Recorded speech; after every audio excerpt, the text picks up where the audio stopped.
casi todo sobran los preámbulos. Encantado de estar aquí con ustedes, de compartir los temas de nuestra fe y abierto, por supuesto, y encantado que podamos dialogar y debatir todo lo que me contengáis mejor, porque yo por carácter me vengo arriba, por lo cual viene bien, así que es bueno. Pues nada, planteaba don Juan Antonio, en los temas que habéis distribuido para esta jornada, abordar el tema de la teología en la Carta Magnifica Humanitas. Es importante ceñirnos al tema para no meternos en el campo de otro y no repetirnos y cansar al personal y dejar de decir aquello a lo que habéis me ha invitado.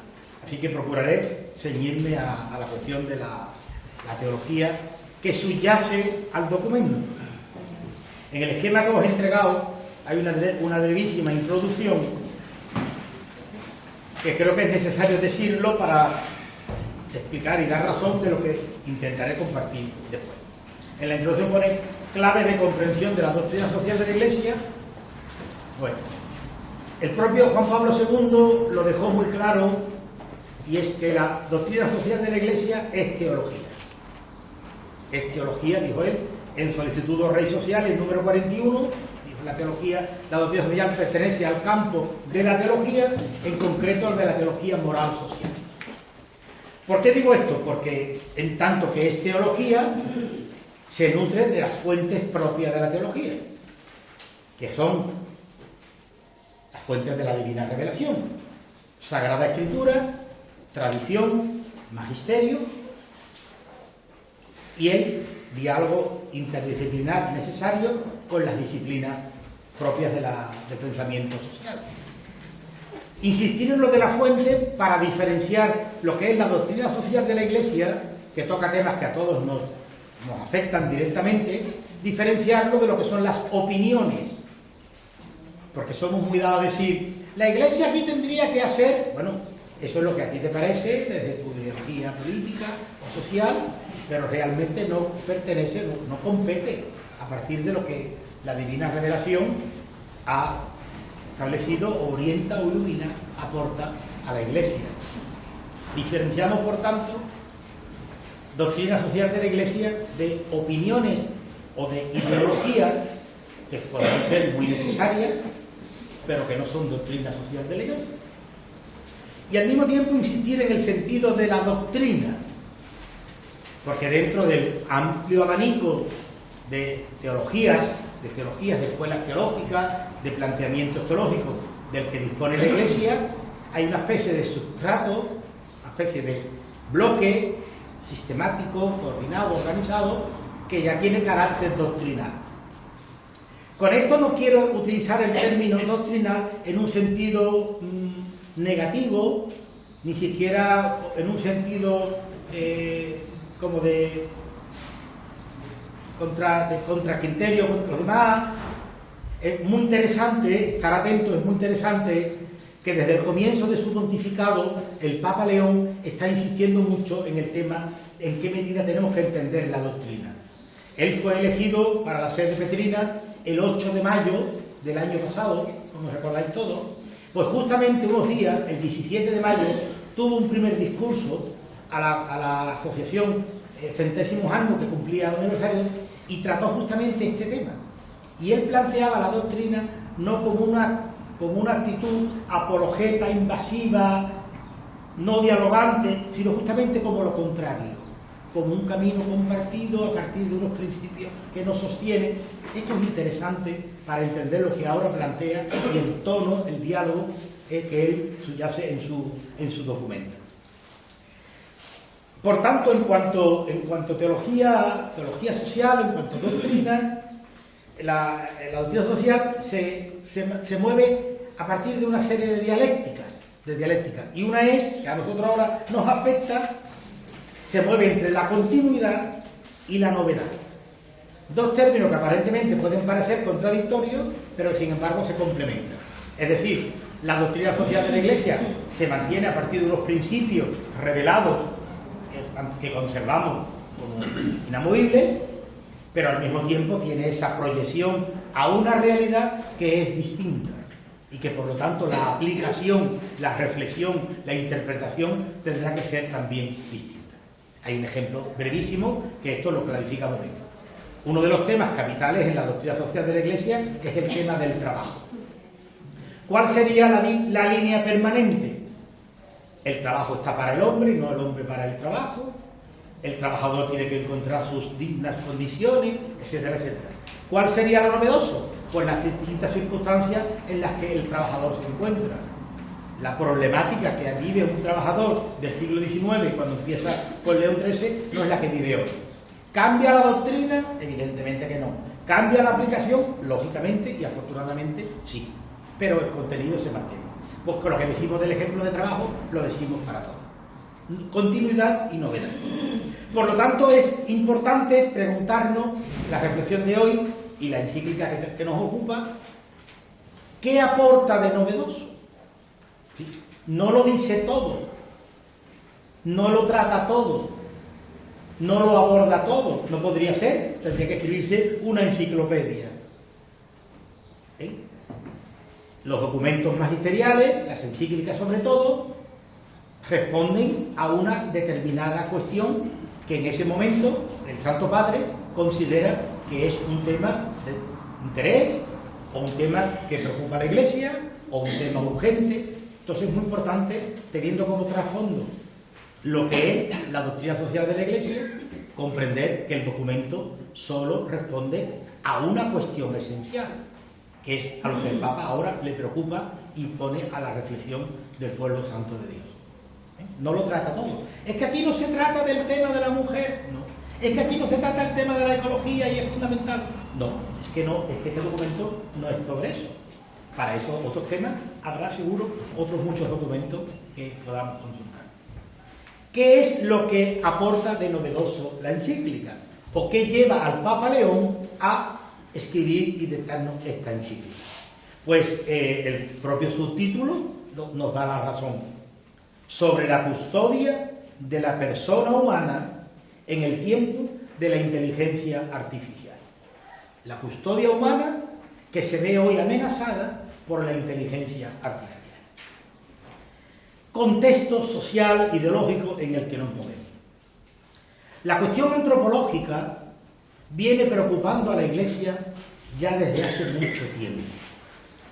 Por la sencilla razón de que como uno de los grandes efectos o de los grandes desafíos que está planteando a la fe el momento de la globalización es justamente la cuestión antropológica. Si consultáis el compendio, que es ese documento que trata temáticamente la cuestión de la doctrina social, no cronológicamente según los distintos documentos, sino sincrónicamente, temáticamente, el compendio dice en el número 16: los interrogantes radicales que acompañan desde el inicio el camino de los hombres adquieren en nuestro tiempo importancia aún mayor por la amplitud de los desafíos. La amplitud de los desafíos, hablamos de un mundo globalizado. La novedad de los escenarios y las opciones decisivas que las generaciones actuales están llamadas a realizar. Y dice, el primero de los grandes desafíos que la humanidad enfrenta hoy es el de la verdad misma del ser hombre. Y continúa, es decir, esta encíclica sale a la luz en un momento y como expresión de una preocupación que vive la Iglesia ante la cuestión del hombre. Es lo que hemos venido a llamar el relativismo antropológico. En nuestra tradición occidental teníamos hasta ayer prácticamente esbozado y claro qué significaba ser hombre. Con el proceso globalizador en el que han entrado en contacto y en mezcla otras culturas, además de entrar en contacto otras comprensiones de Dios, otras distintas cosmovisiones, la cuestión más afectada es sin duda la comprensión del hombre. La cuestión ha llegado hasta un momento, este relativismo antropológico, que el propio Benedicto XVI lo llamó, con la maestría con la que utilizaba el lenguaje, relativismo antropológico y epistemológico. Es decir, ya no solo es que tenemos dificultad hoy para ponernos de acuerdo en qué significa ser hombre, que ya es una tarea ardua y compleja, sino que dice Benedicto, es que hemos llegado a un momento en el que dudamos de la posibilidad de que eso se pueda conseguir. Entonces, el escenario es realmente provocador, complejo y desafiante para la fe. Evidentemente, la Iglesia se siente aludida, interpelada y aporta una palabra. Estamos, por tanto, el trasfondo social y político ideológico en el que la encíclica surge viene motivado por una preocupación por lo antropológico. Lógicamente, si la cuestión antropológica está en crisis, por utilizar un término convencional, la cuestión sociológica, social, estará evidentemente en una crisis mayor. ¿En qué sentido? Os pongo un par de ejemplos de estos elementos que constituyen el tejido social con los que el hombre vive y se mueve. Hemos pasado de una ética basada en el ser, en la tradición aristotélico-tomista, ha sido sustituida por las éticas del consenso, que evidentemente tienen muchísimo menor calado antropológico, menos posibilidad de ser normativa y evidentemente cuesta mucho que sean universales, que serían los principios elementales para que una ética sea realmente ética. El cambio de la ética, de esto hablamos después si queréis, el cambio o la sustitución de la ética del ser, sustentada en la filosofía del ser, según ha sido la tradición aristotélico-tomista, por las éticas del consenso, también llamadas éticas de tercera persona. Si la ética se tambalea, evidentemente la política se quebranta. Y hemos pasado de la política como la reflexión práctica de una determinada filosofía política a una política que sucumbe al utilitarismo y a lo práctico. Aquí se busca no lo que responda a una determinada comprensión de lo social, sino aquello que me vaya a dar rentabilidad en el voto. A veces el argumento de autoridad que utilizan nuestros gobernantes cuando quieren llevar algo adelante es que eso es lo que la gente quiere. Eso no significa que eso sea lo bueno, ni lo que edifica. Sin embargo, se ha sustituido la reflexión filosófica sobre lo que es la política y ha entrado en el campo de la utilidad, desgraciadamente, de la utilidad y de la praxis electoral. Consecuentemente, el derecho, y aquí sé que hay algunos juristas, ha pasado de un derecho natural a un positivismo jurídico. Algo es bueno, o al menos algo es legal, porque lo ha aprobado la mayoría, y eso es lo que rige nuestros pueblos. Bueno, pues todo eso es fruto, justamente, de lo que venimos diciendo, de que al haberse olvidado que es el hombre, no sabemos, por tanto, cómo tiene que vivir el hombre en sociedad, y qué leyes tiene que darse a sí mismo. Y todo queda pues a merced de esa subjetividad y de esa impronta utilitarista que está marcando el momento presente. Significa, por tanto, el cuestionamiento y la pérdida del sentido antropológico, significa, por tanto, el declive, por así decirlo, o el deterioro o la ruptura del patrimonio occidental cristiano, lo que hemos venido llamando el humanismo cristiano. Todos sabemos que el humanismo cristiano se forma a partir de tres grandes fuentes: Grecia, Roma y el cristianismo. El cardenal Jasper utiliza una figura muy bonita, muy sugerente, y habla de tres montes que constituyen Occidente: el Areópago, donde Roma pone la idea; el Capitolio, donde Roma pone la forma; y el Calvario, donde el cristianismo pone el alma, el valor. Esa mezcolanza de tres grandes tradiciones han dado pie a una riqueza cultural como no ha conocido la historia nunca. Y es lo que venimos llamando el humanismo cristiano, constituido a partir del valor fundamental del hombre como la pieza clave. Eso, evidentemente, hoy se nos ha roto, o al menos se le quiere dar la espalda. Asistimos en ciertos sectores sociales, ideológicos, políticos, a una absurda pretensión de redefinirlo, pero redefinirlo sin las fuentes. Es toda esa tendencia de muchos de querer hacer un humanismo cristiano olvidando la matriz cristiana. Eso es absurdo, es una tarea evocada al fracaso. Y no digamos nada del gran problema de, que llamamos, decía un autor, un término que me parece a mí muy sugerente, el nihilismo semántico. Es decir, estamos hablando lo mismo pero estamos diciendo cosas distintas. Los conceptos se quedan como conceptos huecos que cada uno rellena desde su propia sensibilidad. Imposible el diálogo, imposible la construcción de un bien común. Pues en ese panorama estamos. Y todo eso tiene que ver por la razón por la que el Papa interrumpe con esta encíclica con un objetivo tan determinado. Como fruto de esa decadencia del humanismo que venimos diciendo, el Papa pone el acento en el peligro que corre el hombre ante una cuestión muy actual como es la inteligencia artificial. Y dice el Papa, cuidado porque la inteligencia artificial pertenece a un horizonte, a un paradigma tecnocrático donde impera el poder digital. Entonces, como bien dice él, y lo tenéis en los números del 90 al 30, como bien dice el Papa, el problema no es la inteligencia artificial, porque es una herramienta válida y necesaria. El problema está en que eso no es neutro. Va a depender, en palabras del propio pontífice, en quién y para qué se use. Y es muy interesante, en esos capítulos, números que os he citado, cómo el Papa entiende la inteligencia artificial como uno de esos signos de ese fenómeno global que estamos llamando del transhumanismo. El transhumanismo, como bien sabéis, que es una ideología muy peligrosa, no pretende otra cosa que construir un hombre totalmente alternativo a lo que es nuestra comprensión cristiana del ser hombre.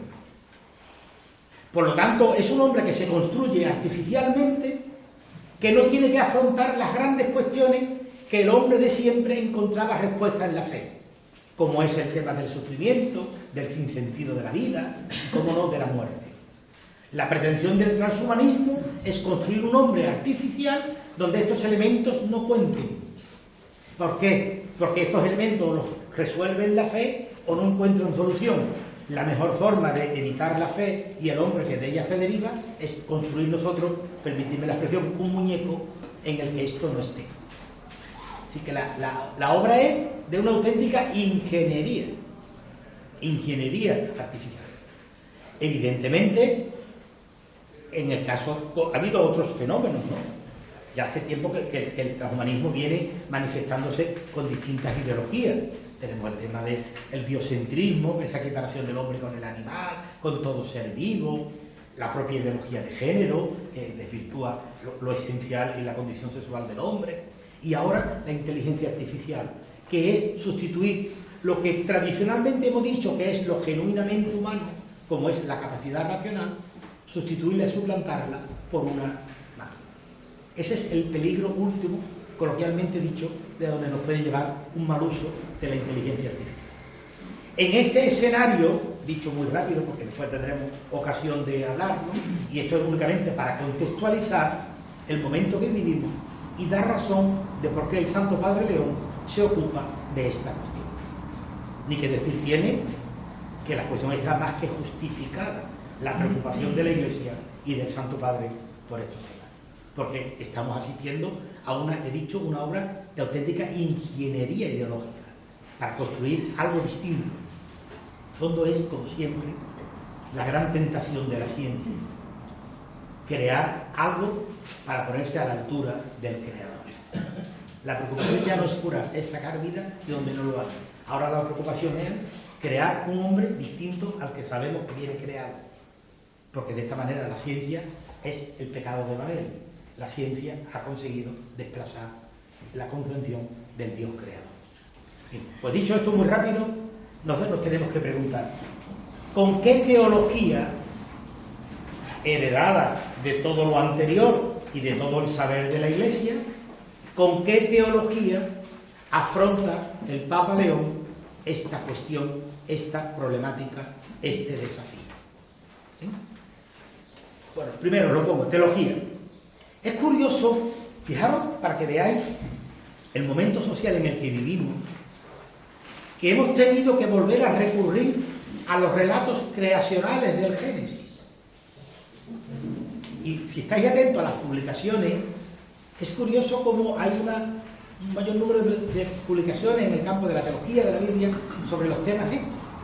Porque el nivel de desconocimiento y de cuestionamiento de la fe ya no se está manteniendo a nivel de determinadas cuestiones más o menos polémicas, sino que ha llegado a minar las raíces mismas de la comprensión del origen del hombre y del mundo.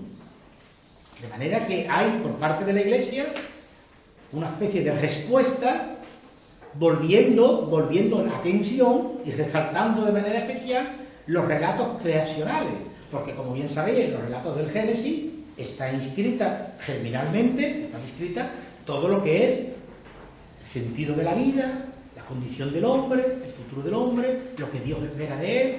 Esto está todo dicho germinalmente en los relatos creacionales, tan bellamente escritos como bien conocéis.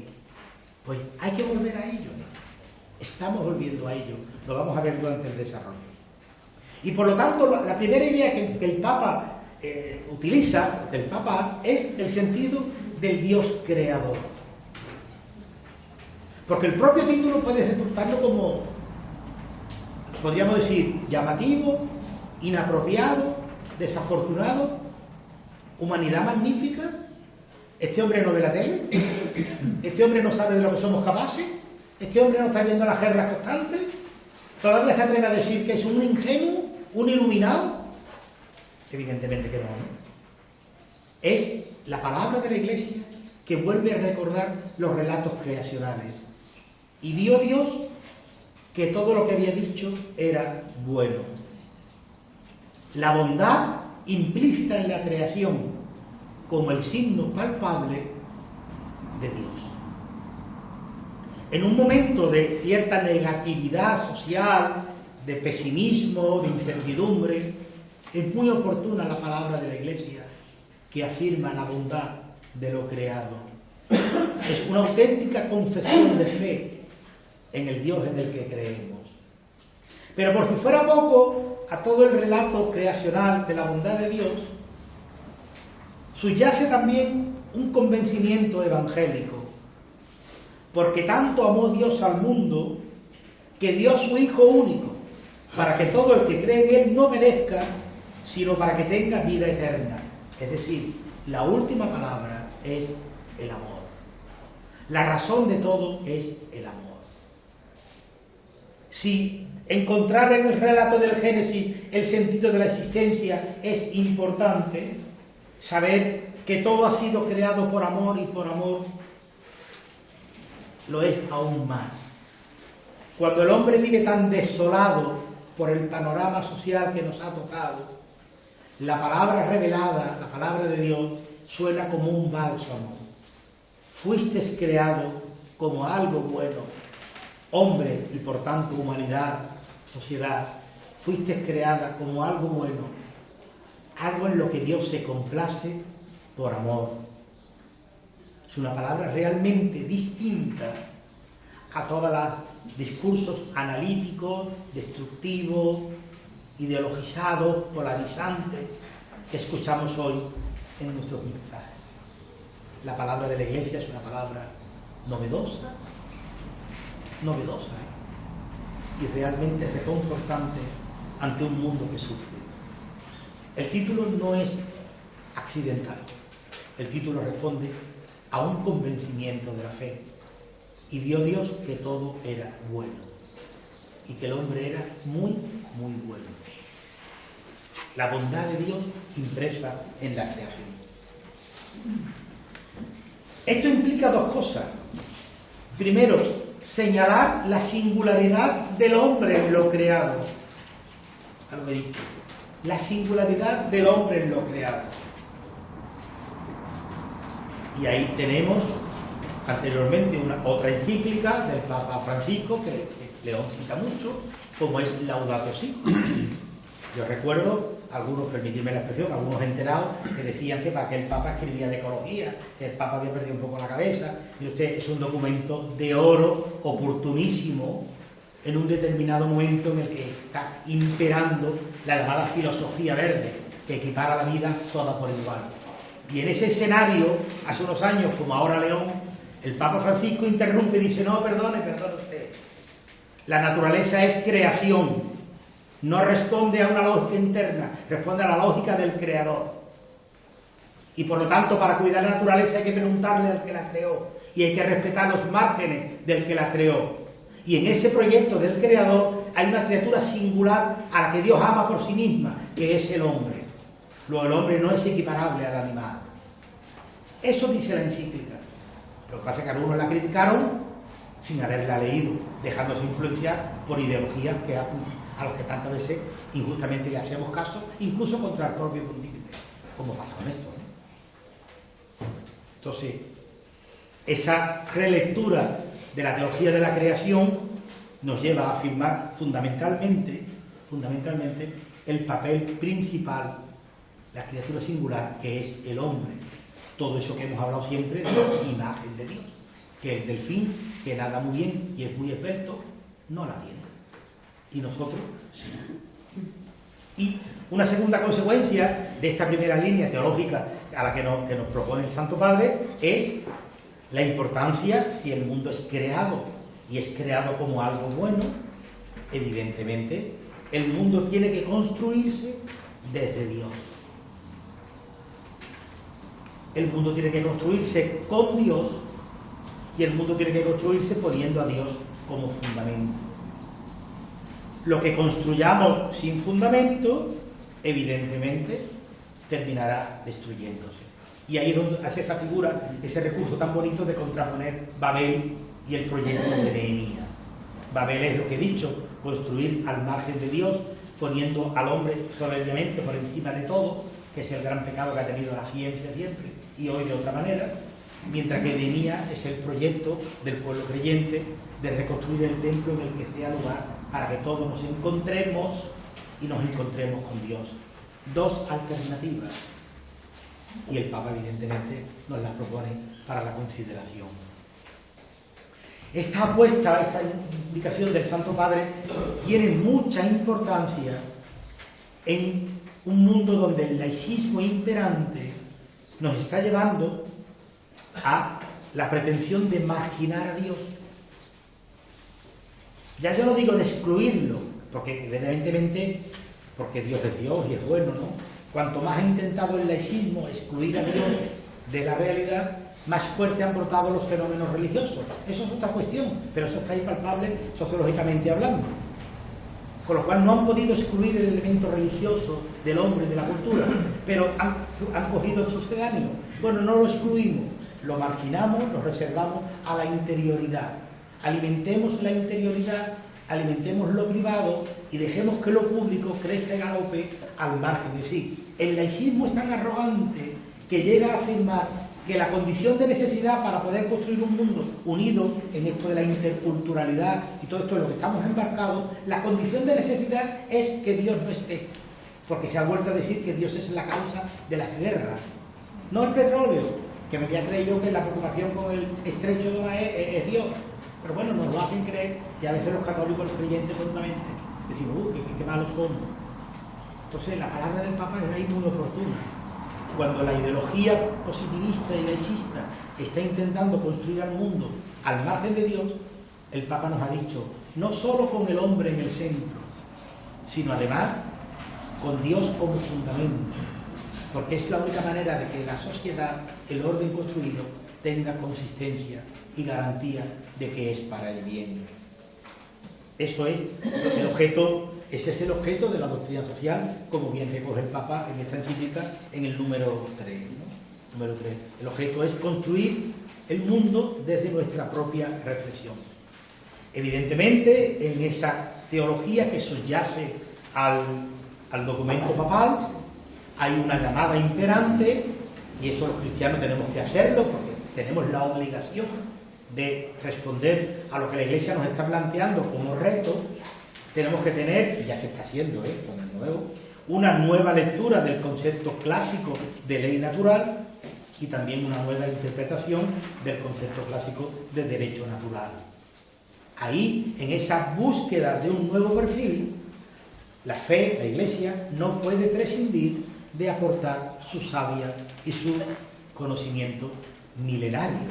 sustentado en una tradición de tantos siglos y de tantas culturas, y evidentemente sostenida y desarrollada por gente tan eminente como tenemos en nuestro organigrama teológico, ¿no? Importantísimo.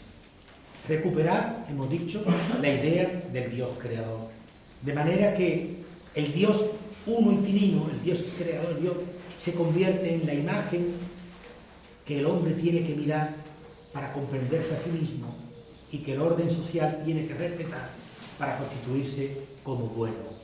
El valor de Dios en la realidad. Junto a esta teología de la creación, evidentemente, surge también la necesidad de la mirada a Jesucristo. Dios es creador, pero Dios es también redentor.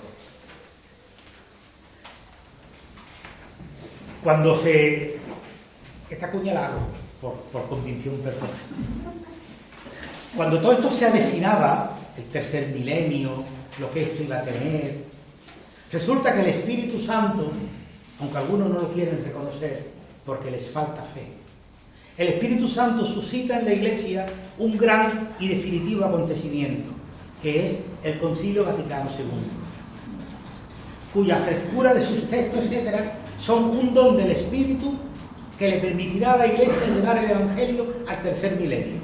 Las palabras no son mías, que no serían importantes, las palabras son de San Juan Pablo II. Pues en este horizonte de debilitamiento antropológico que se nos vislumbraba, el concilio, muchos años ya antes y de manera profética, se adelantaba con algo fundamental.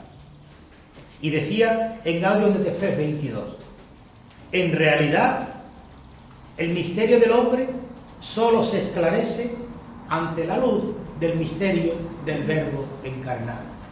Porque no hay nada ajeno al hombre que no encuentre en el Verbo encarnado su respuesta. Un texto precioso. Ya no solo por la altura de su horizonte, sino por la redacción del mismo. Es decir, cuando la Iglesia intuía ya por el horizonte que se avecinaba el deterioro antropológico del que hemos hablado, con las consecuencias que esto iba a tener, la Iglesia sale al paso en ese texto conciliar, que es la Iglesia hoy, que no es historia, y el que no está en el concilio no está en la Iglesia, por mucho que rece y por muchos encajes que se pongan. Y eso hay que decirlo, porque nos apremia mañana día 1, ¿vale? Eso hay que decirlo. El concilio se adelanta, y fijaros qué clave, permitid una expresión, epistemológica, hermenéutica tan interesante.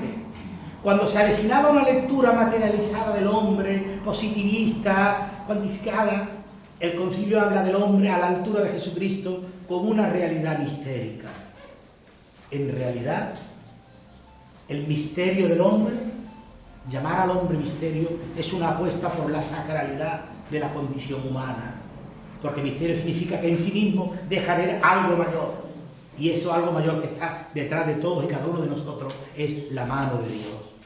El Verbo encarnado, el Espíritu santificador. Pues ese horizonte lo recupera el Papa. Muchas citas del concilio. Ese horizonte lo recupera el Papa. Y habla de ese referente cristológico necesario para comprender al hombre. Y entonces subyace toda la teología de la redención. La redención no es únicamente dar un baño de barniz al hombre pecador. La redención se ha explicado y la comprende la Iglesia como una auténtica y nueva creación. Un hombre nuevo y una tierra nueva donde brille la justicia, según las palabras de los profetas. Un cielo nuevo, una tierra nueva en la que brille la justicia. La obra redentora del Hijo en el monte del Calvario significó por parte de Dios la instauración de una nueva realidad. Esa nueva realidad es la que Dios había creado, que el pecado, que la realidad del mal destroza, pero que la fuerza de la gracia supera y vence enormemente. El principio de Jesucristo. De manera que cuando se aproximaba, repito, todo ese horizonte, repito para que se vea la importancia de las palabras del magisterio, el concilio y los documentos posteriores vienen hablando de esto. El hombre como realidad mayor porque en definitiva la imagen de Dios es en nosotros la imagen de Cristo.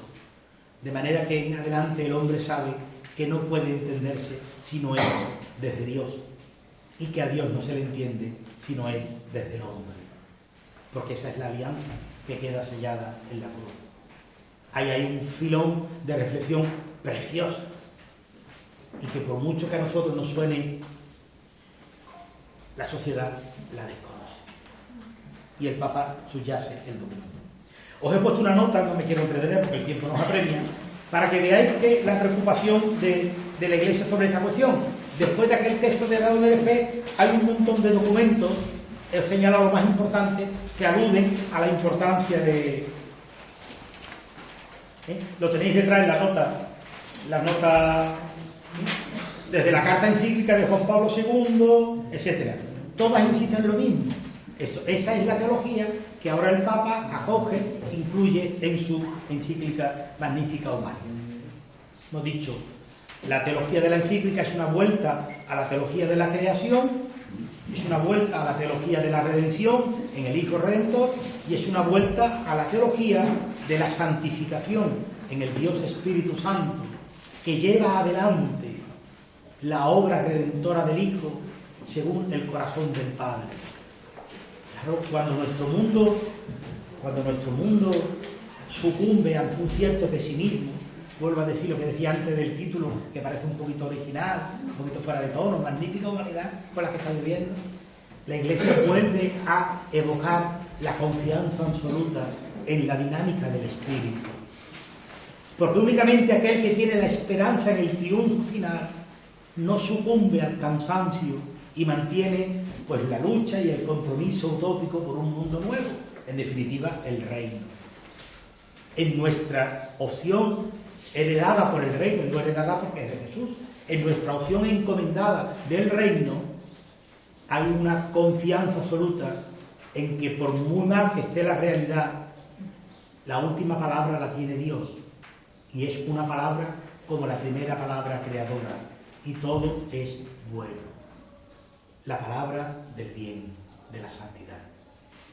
Cuando nuestro mundo vive, atender al término, desanimado, porque le falta el ánima, porque ha perdido la presencia vivificante de Dios, que es su Espíritu Santo, el mundo sucumbe o a lo inmediato, o a lo práctico, o a lo rentable, y terminamos por abandonar nuestro compromiso, nuestra opción por un mundo mejor.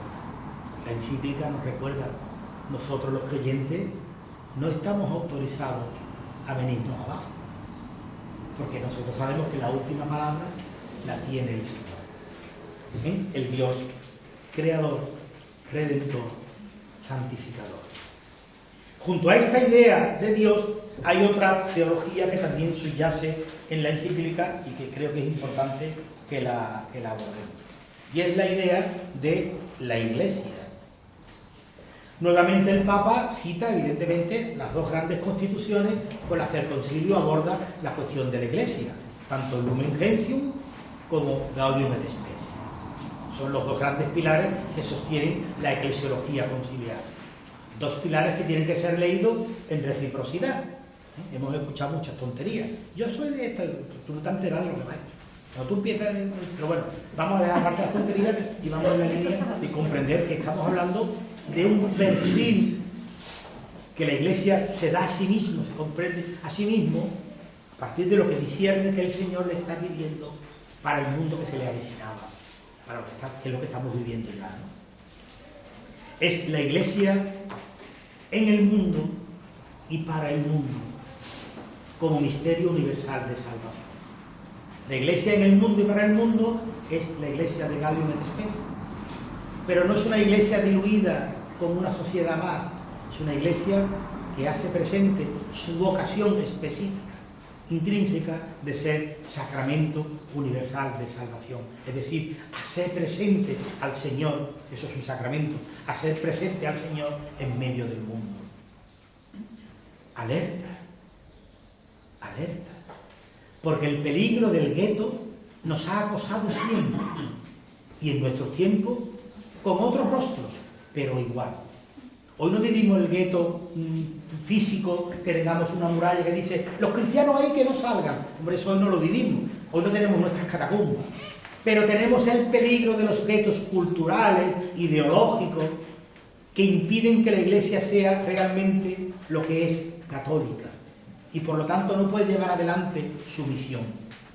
Cuando el Papa está dirigiendo a los fieles este documento, además de recordarle el misterio de Dios creador, redentor y santificador, nos está recordando a nosotros nuestra propia identidad como hombres y mujeres en la Iglesia.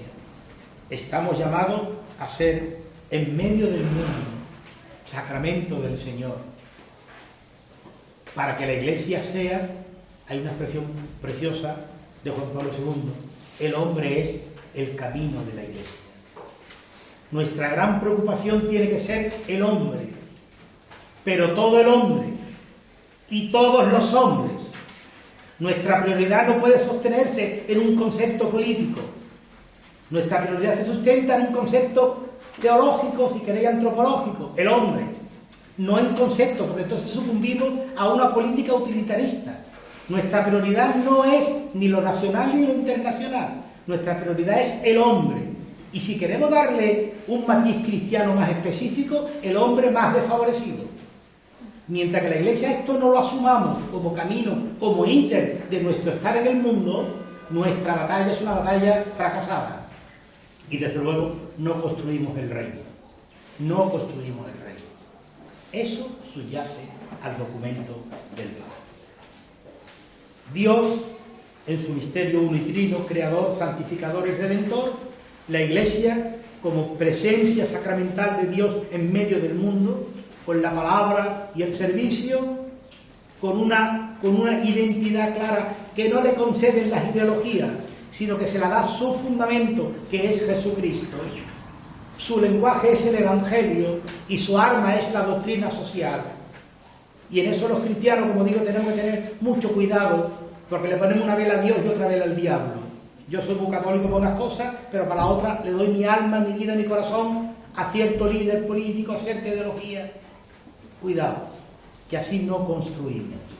Es un problema de auténtica conversión a la fe y de tener claras los principios esenciales de nuestra fe.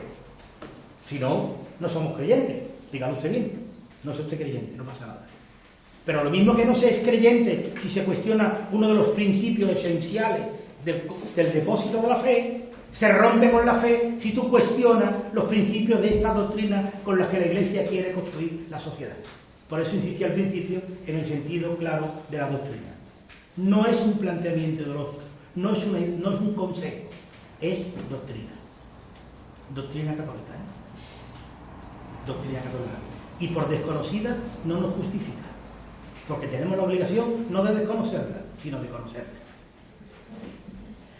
Y una tercera nota teológica, ya sea el documento, que también es muy interesante, que voy a desarrollar muy poco, porque entiendo que Francisco Varela lo hará en la próxima jornada, es, como he dicho, el sentido del hombre.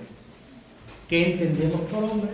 Hemos dicho, hay que leerlo a partir del misterio del Dios creador, redentor y santificación, y cómo tiene que ser nuestra atención a todo lo que al hombre le afecta.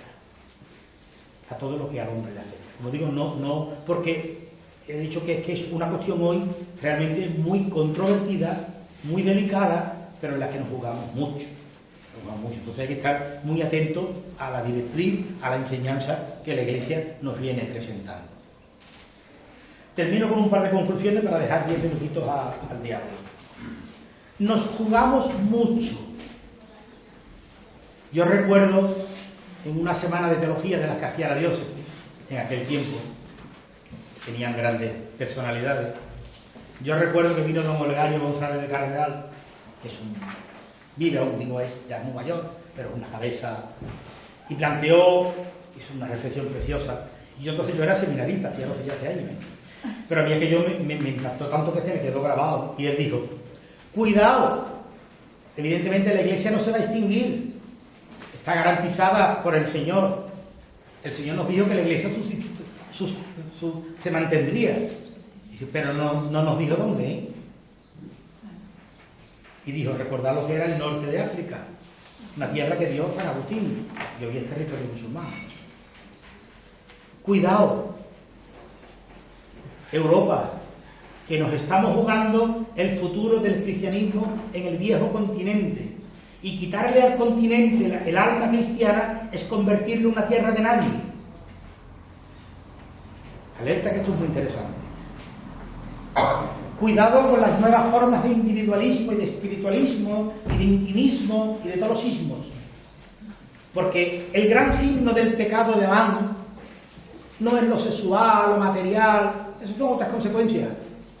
El gran signo del pecado de Adán es que rompe el diseño creador, y Dios nos creó en comunión, porque nos creó a imagen suya, y el Evangelio es un mensaje de comunión, y la salvación definitiva será en comunión.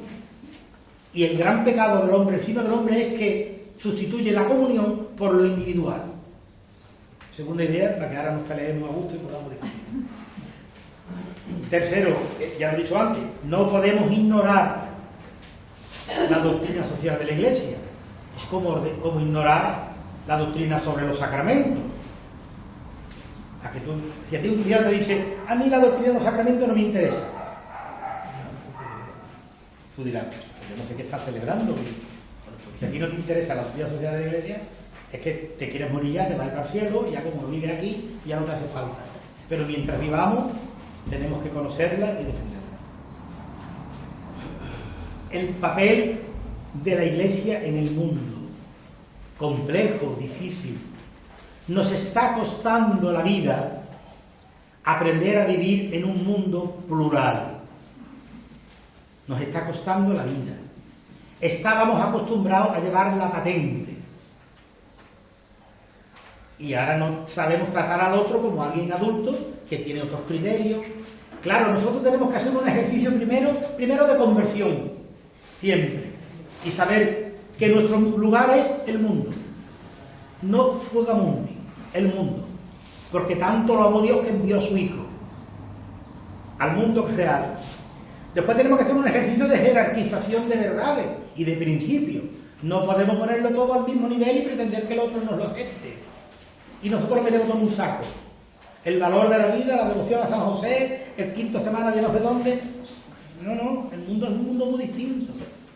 Tenemos que perder la sangre en lo que realmente es esencial a la fe y lo otro dejarlo para las situaciones particulares que son muy buenas, pero no podemos convertirlo todo al mismo nivel. Hay una jerarquía de verdades, decía el concilio, jerarquía de verdades. No podemos todo al mismo nivel, eso es importante.